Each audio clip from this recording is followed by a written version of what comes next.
Assalamualaikum warahmatullahi wabarakatuh.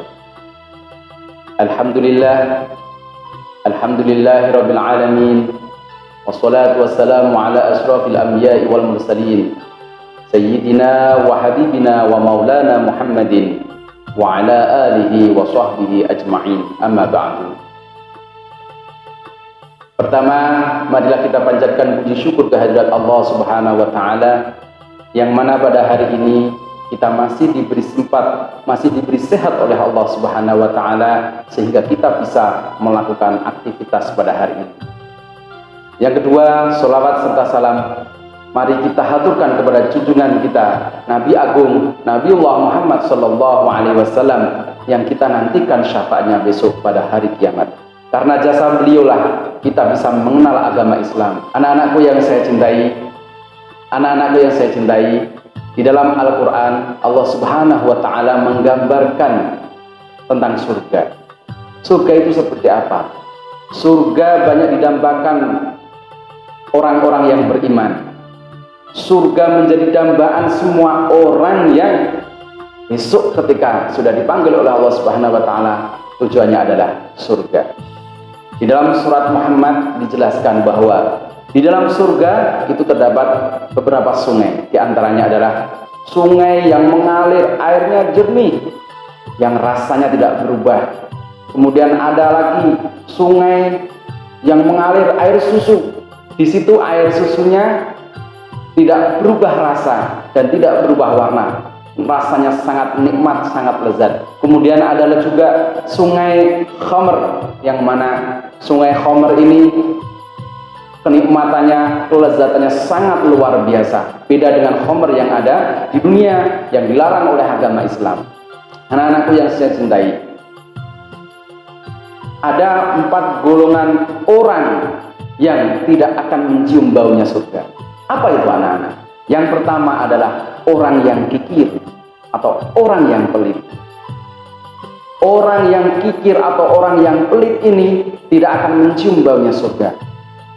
Maka dari itu anak-anakku, kalau ada tetangga kita atau saudara kita atau orang lain yang kalian temui, mereka kesulitan dalam makan, mereka kesulitan untuk memenuhi kebutuhan, yuk, kalau kita diberi kecukupan oleh Allah, diberi kelebihan harta oleh Allah, mari kita bantu mereka, kita ringankan beban mereka.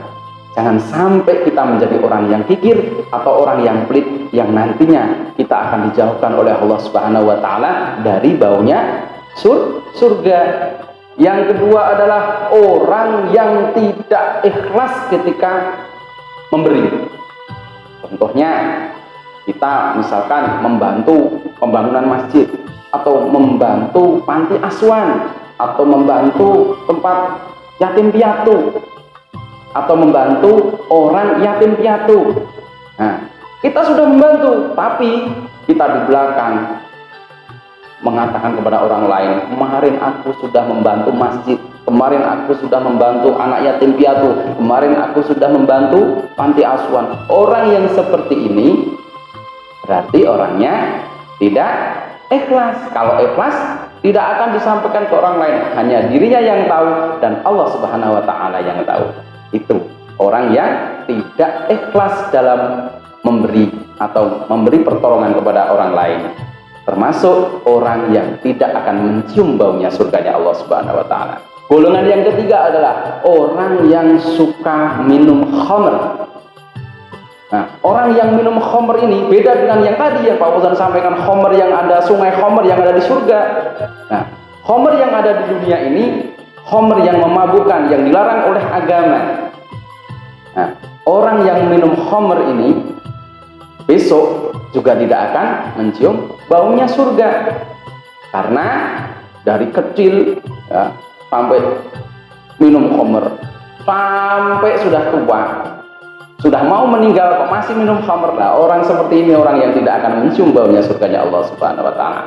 Beda lagi ya, orang yang sudah tobat, insya Allah kalau Allah mengampuni, insya Allah orang tersebut sudah memeluk agama Islam dengan benar, beribadah dengan benar, insya Allah Allah akan mengampuni dosa-dosanya. Tapi kalau sudah sampai mau meninggalnya orang tersebut tidak ada tobatnya, tidak bertobat, orang tersebut tidak akan mencium baunya surganya Allah Subhanahu wa taala. Kemudian golongan yang keempat apa anak-anak? Golongan yang keempat adalah orang yang durhaka kepada orang tua. Ya.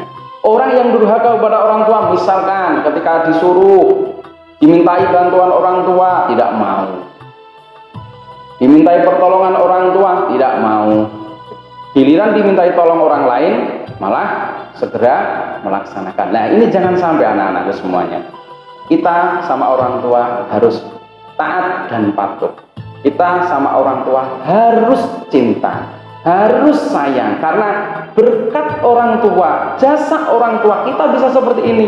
Dulu kita dilahirkan masih kecil, orang tua kita merawat kita, menyayang kita, sehingga kalian semua bisa sekolah di SD Al-Islam ini. Ini karena jasa siapa? Jasa orang tua. Kalian dari TK, PAUD dulu, PAUD, kemudian TK, sampai SD kelas 1, sampai kelas 6. Ini semua jasa orang tua. Maka dari itu, ketika kita disuruh orang tua, jangan sekali-kali membantah, ya. Jangan sekali-kali membantah. Didhawuhi orang tua, "Nak, beliin gula di toko, di warung. Nak, beliin gula di warung. Nak, beliin teh di warung." Ya, kamu segera berangkat. Misalkan kamu sedang bermain, dipanggil orang tua, "Nak, dalam." Minta tolong orang tuanya, misalkan ya ibu, minta tolong ibu beliin gula. Ya, segera berangkat, jangan ditunda-tunda. Nah, minta tolong beliin ibu gula, segera berangkat, jangan ditunda-tunda. Insya Allah orang yang tidak durhaka kepada orang tua, insya Allah tidak akan dijauhkan dari baunya surga. Tapi kalau kita durhaka, kita membantah, kita berani sama orang tua, oh hati-hati. Orang yang seperti ini termasuk orang yang tidak akan mencium baunya surganya Allah Subhanahu wa taala. Anak-anakku yang saya cintai, mungkin sedikit nasihat dari Pak Fauzan, mudah-mudahan bermanfaat. Mudah-mudahan kalian dalam menjalankan puasa ini diberi kelancaran oleh Allah Subhanahu wa taala sampai 1 bulan penuh. Tidak ada halangan apapun. Mudah-mudahan kalian semua menjadi anak yang soleh dan solehah, menjadi anak kebanggaan orang tua sampai nanti kalian dewasa. Ingat, orang tua adalah segala-galanya. Tanpa orang tua kita tidak bisa apa-apa. Cukup sekian. Wa'afu minkum. Wassalamualaikum warahmatullahi wabarakatuh.